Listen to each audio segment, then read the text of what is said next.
Baik, bismillahirrahmanirrahim. Assalamualaikum warahmatullahi wabarakatuh. Baik anak-anak semua, bertemu lagi dengan Bapak pada tema 7, yaitu mengenai peristiwa dalam kehidupan. Nah, kita bertemu pada subtema 2, yaitu peristiwa kebangsaan seputar proklamasi, dan kita bertemu di pembelajaran kedua.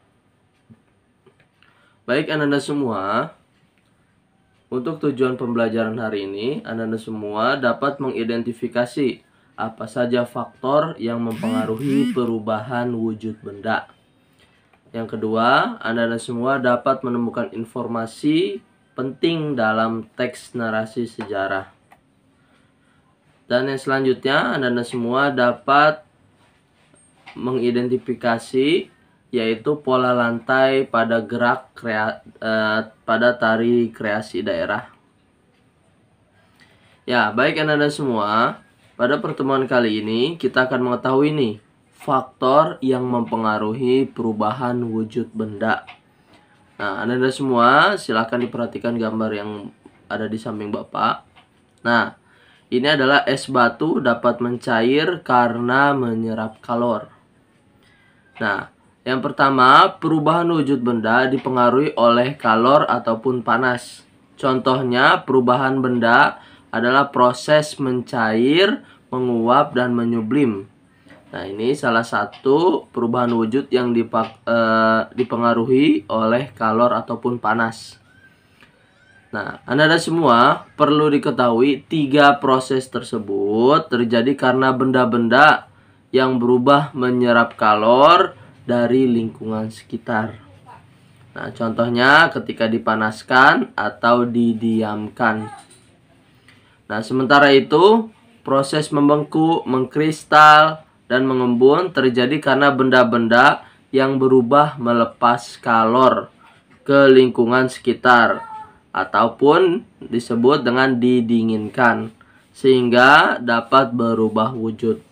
Nah, jadi ada 2 proses. Yang pertama, proses yang dipengaruhi oleh kalor, yaitu karena benda tersebut menyerap kalor di lingkungan sekitar. Ada 3. Yang pertama, mencair, menguap, dan menyublim. Ini karena benda tersebut menyerap kalor. Yang kedua, benda tersebut melepaskan kalor.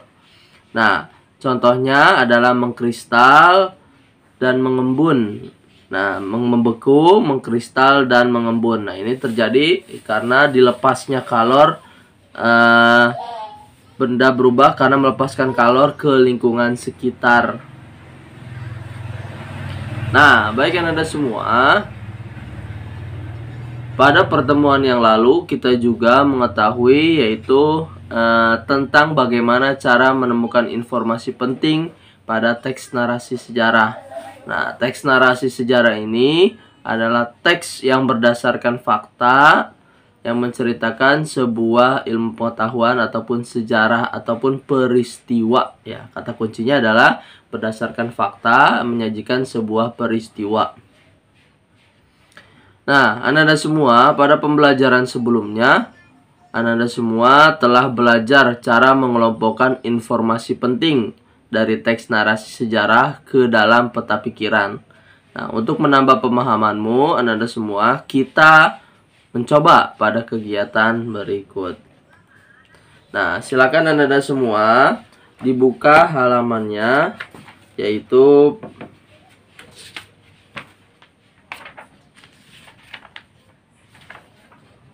ya, tentang menemukan informasi penting. Nah, silakan anak-anak semua buatlah kelompok. Nah, ini 2 sampai 3. Nanti boleh dikerjakan melalui WA group. Nah, itu mengenai mengkelompokkan informasi penting.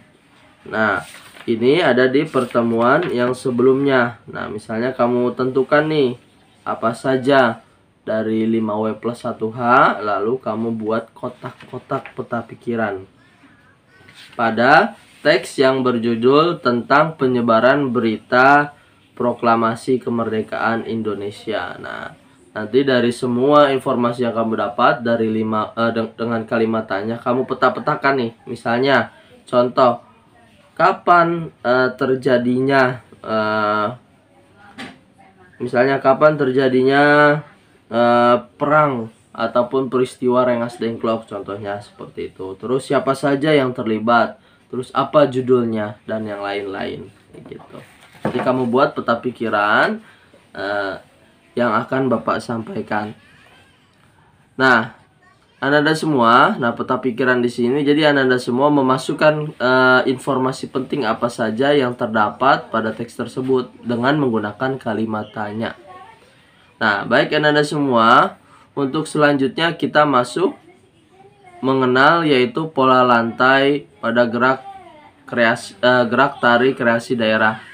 Nah, Ananda semua, pola lantai adalah perpindahan ataupun pergerakan posisi pada tarian yang dilakukan secara berpola oleh penari. Nah, para penari ini menggunakan pola lantai agar lebih menarik. Jadi intinya tadi perpindahan atau tempat gerak tarinya, suatu tempat geraknya penari yang berpola oleh para penari ya. Jadi para penari ini menggunakan polanya agar lebih menarik. Jadi intinya fungsi dari pola lantai itu untuk tarian agar lebih menarik. Nah, ini Ananda semua, pola tarian dibagi menjadi berbagai macam ya. Yang pertama yaitu pola lantai vertikal. Nah, vertikal ini dari depan ke belakang. Nah, pola lantai vertikal ini yaitu penari melakukan formasi berbentuk garis lurus dari depan ke belakang. Contohnya adalah tari daerah yang menggunakan pola ini adalah tari Yosepan dari Papua. Jadi kata kunci dari tari vertikal biasanya digunakan oleh tari Yospan dari Papua.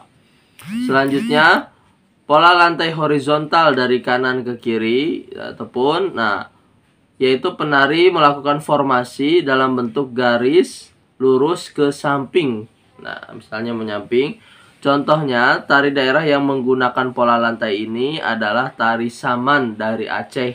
Jadi kalau vertikal, tari Yospan dari Papua. Kalau horizontal, tari Saman dari Aceh. Nah, untuk selanjutnya, Ananda semua, pola lantai. Nah, pola lantai yang bergaris lengkung, melengkung.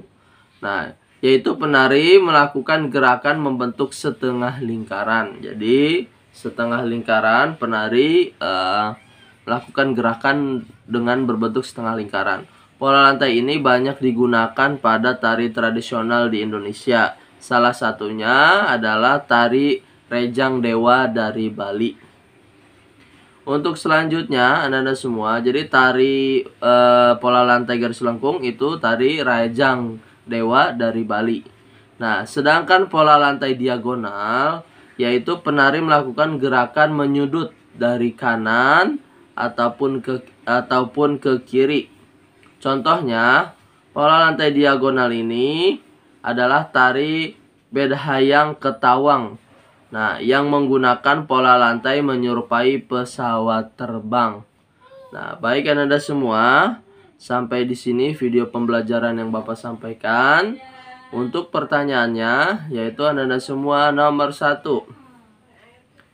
Sebutkan contoh perubahan wujud benda yang terjadi karena yaitu benda-benda menyerap kalor di lingkungan sekitar. Contohnya tadi ada 3. Terus yang selanjutnya, benda-benda yang berubah karena melepas kalor ke lingkungannya. Nah, itu juga ada 3. Nah, itu silakan Anda semua dijawab di kolom komentar. Yang kedua, Anda semua, bagaimana cara menemukan informasi penting pada teks narasi sejarah? Dan yang terakhir, Anda semua, jelaskan apa yang dimaksud dengan pola lantai dan sebutkan jenis-jenis pola lantai yang kamu ketahui. Mungkin itu saja, kurang lebihnya mohon maaf. Tetap semangat. Wassalamualaikum warahmatullahi wabarakatuh.